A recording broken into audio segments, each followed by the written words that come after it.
ऐश्वर्या सक्सेना आप सभी का स्वागत करती हूँ मेरी YouTube चैनल पर जिसका नाम है attract English by Aishwarya Saxena. So friends, आज हम बात करेंगे एक नए टॉपिक के बारे में जिसका नाम है फ्रेजेस। शुरुआत करते हैं फ्रेजेस की डेफिनेशन के साथ और फिर उसके बाद हम देखेंगे इसके कुछ एग्जाम्पल्स और types. A phrase is a set of words that doesn't have a subject and predicate. Subject और प्रेडिकेट किसी भी सेंटेंस में, जैसे कि अगर मैं कहूं राधा इज स्लीपिंग, तो यहाँ पे राधा जिसके बारे में हम बात कर रहे हैं वो होगी सब्जेक्ट और जो बात की जा रही है इज स्लीपिंग, सो रही है, ये पूरा का पूरा पार्ट हो जाएगा प्रेडिकेट।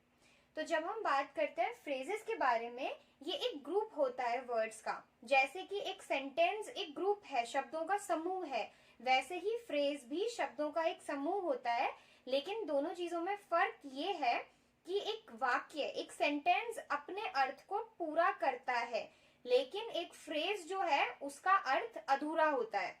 जैसे कि Monday was a busy day, यहाँ पे अ बिजी डे, एक बिजी दिन, Monday was a busy day, Monday को मेरा दिन काफी व्यस्त रहा।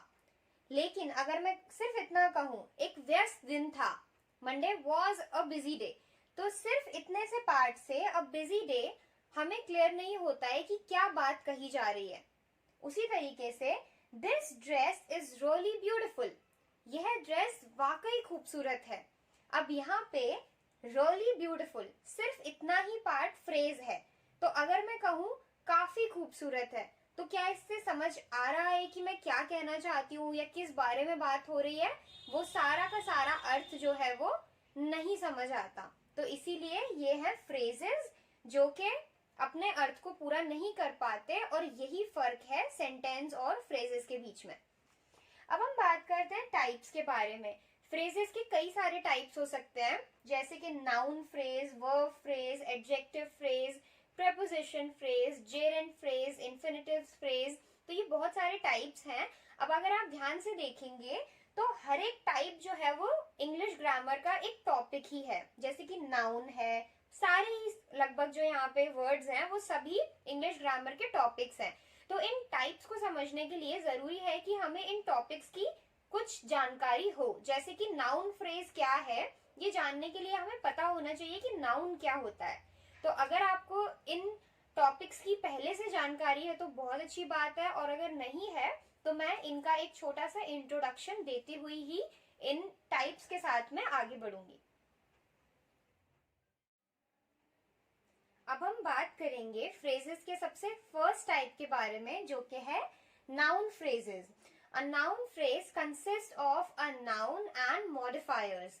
अब आप देखिए, नाउन जो है वो है संज्ञा। नाउन मतलब नाम, किसी भी व्यक्ति, वस्तु, स्थान, भाव के नाम को हम संज्ञा या फिर नाउन कहते हैं। और मॉडिफायर, मॉडिफायर मतलब वह शब्द जो कि नाउन के, संज्ञा के बारे में हमें और ज्यादा जानकारी देते हैं। और आप देखिए यहाँ पे मॉडिफायर वर्ड के आगे मैंने ब्रैकेट में एस लिखा है। इसका मतलब नाउन के साथ में फ्रेज में एक या एक से ज्यादा मॉडिफायर्स भी हो सकते हैं, जो कि नाउन से पहले और नाउन के बाद भी लिखे जा सकते हैं। अब हम बात करते हैं कुछ एग्जाम्पल्स के बारे में। We played with the school children, हम स्कूल के बच्चों के साथ खेले थे। अब यहाँ पे द स्कूल चिल्ड्रन, ये जो पार्ट है ये एक नाउन फ्रेज है। यहाँ पे दो क्वेश्चंस आते हैं। पहला, ये फ्रेज क्यों है?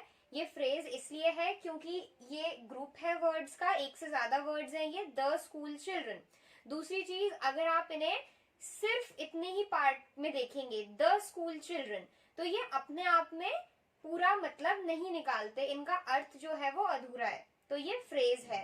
दूसरा क्वेश्चन आता है कि ये नाउन फ्रेज क्यों है? क्योंकि ये यहाँ पे एक नाउन की जगह पर आ रहे हैं। जैसे कि we played with the school children की जगह में सिर्फ चिल्ड्रन भी तो लिख सकती थी।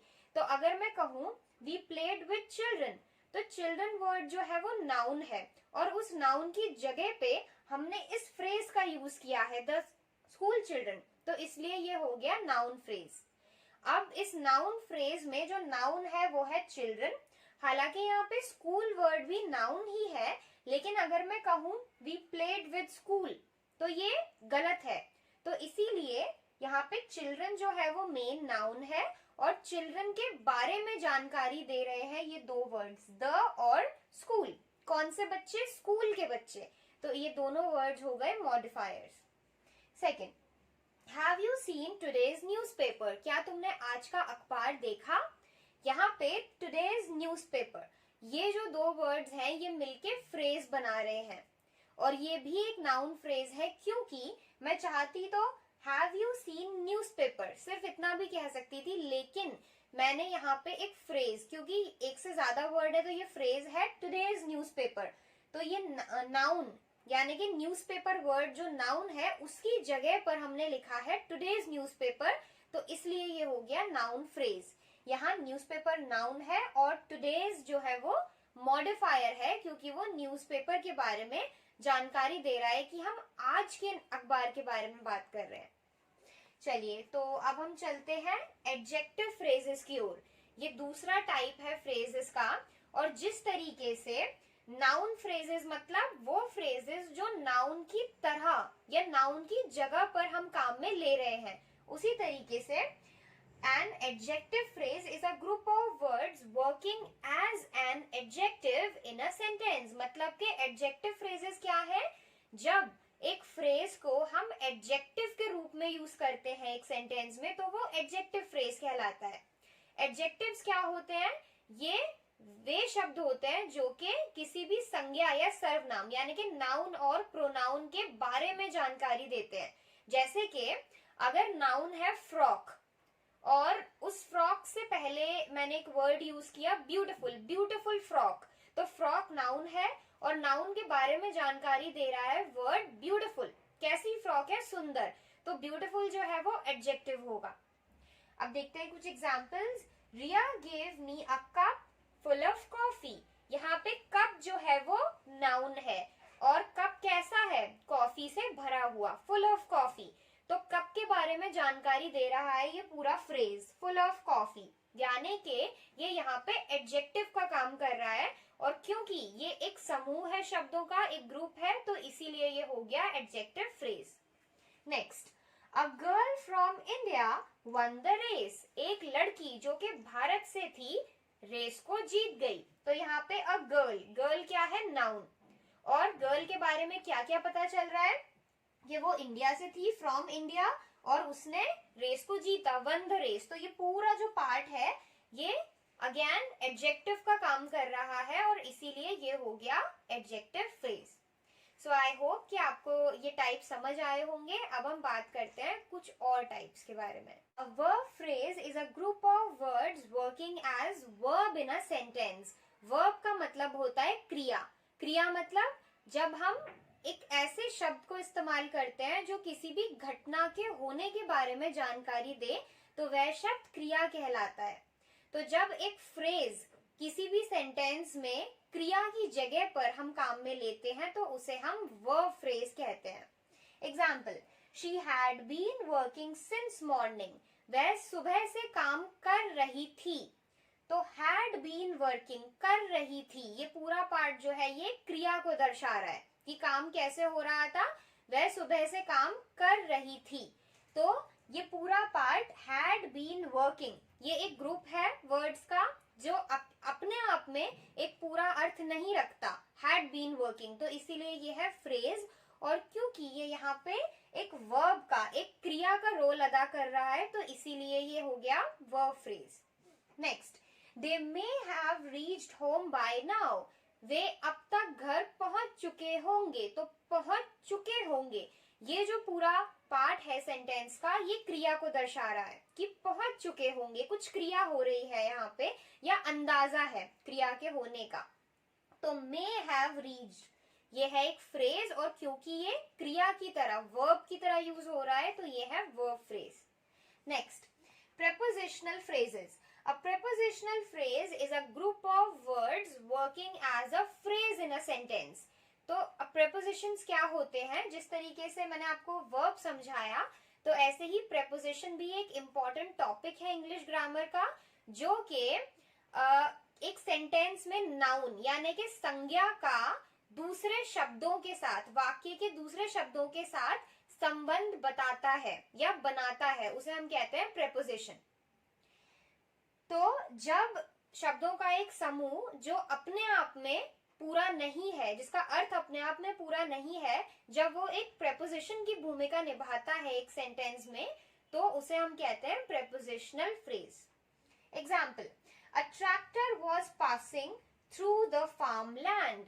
एक ट्रैक्टर खेतों से गुजर रहा था, थ्रू द फार्म लैंड। तो ये जो पार्ट है सेंटेंस का, ये ट्रैक्टर इस नाउन, इस संज्ञा के बारे में हमें जानकारी दे रहा है, या हम कह सकते हैं इसका सेंटेंस के बाकी शब्दों के साथ संबंध बता रहा है। तो इसीलिए थ्रू द फार्म लैंड ये एक ग्रुप है शब्दों का, तो ये हुआ फ्रेज, और क्योंकि ये यहाँ पे प्रेपोजिशन की तरह यूज में ले रहे हैं हम, तो ये है prepositional phrase. Last example, let's meet at my dad's cafe. मेरे पापा के या मेरे पिताजी के कैफे में मिलते हैं।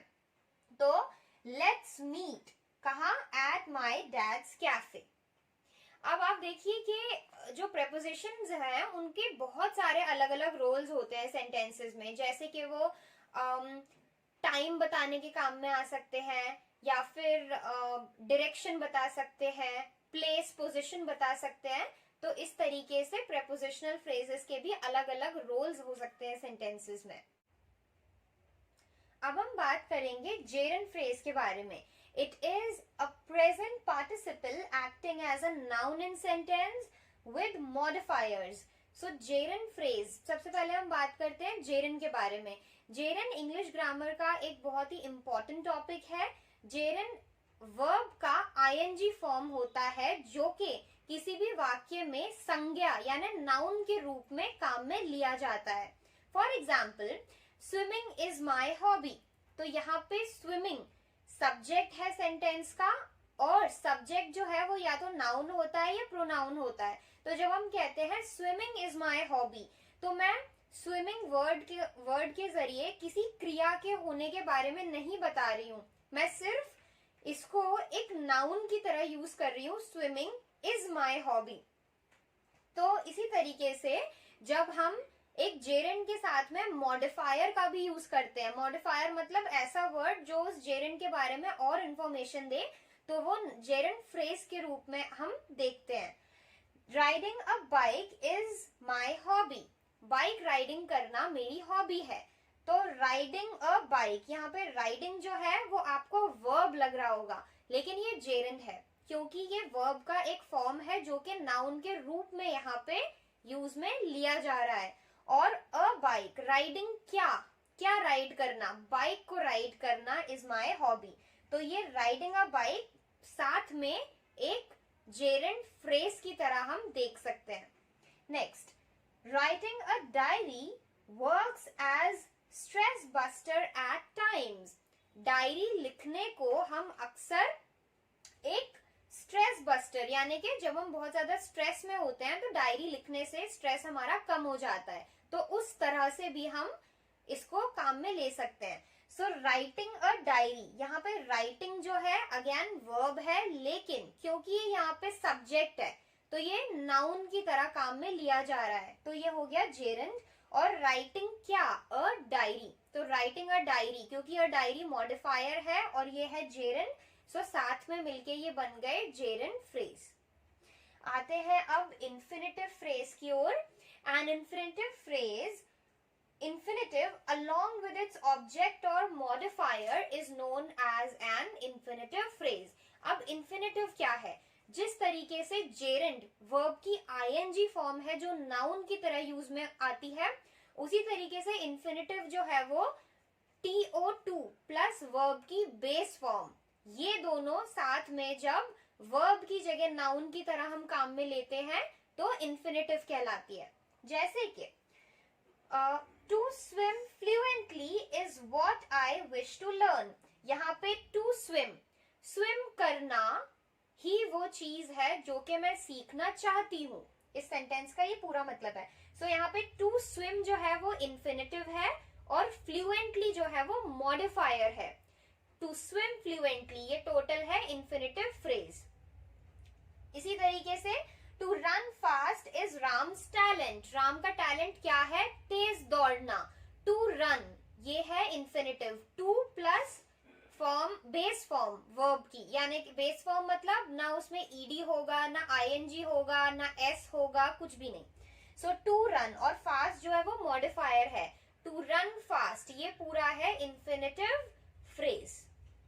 सो आज के लिए इतना ही। आई थिंक मैं ये टॉपिक अच्छे से क्लियर कर पाई। स्टिल अगर आपको कोई भी डाउट है या आपका किसी भी तरीके का कोई सुझाव है, कोई प्रश्न है, तो आप कमेंट सेक्शन में लिख सकते हैं। इसके अलावा आप चाहें तो इंस्टाग्राम पे मैसेजेस कर सकते हैं, आप ईमेल्स लिख सकते हैं। सो मैं बिल्कुल आपके जो भी मैसेजेस होंगे सबका जवाब दूंगी। और अगर आपने चैनल को अभी तक सब्सक्राइब नहीं किया है तो सब्सक्राइब कर लीजिए, वीडियो को लाइक और शेयर करना मत भूलिए। Thank you so much for watching.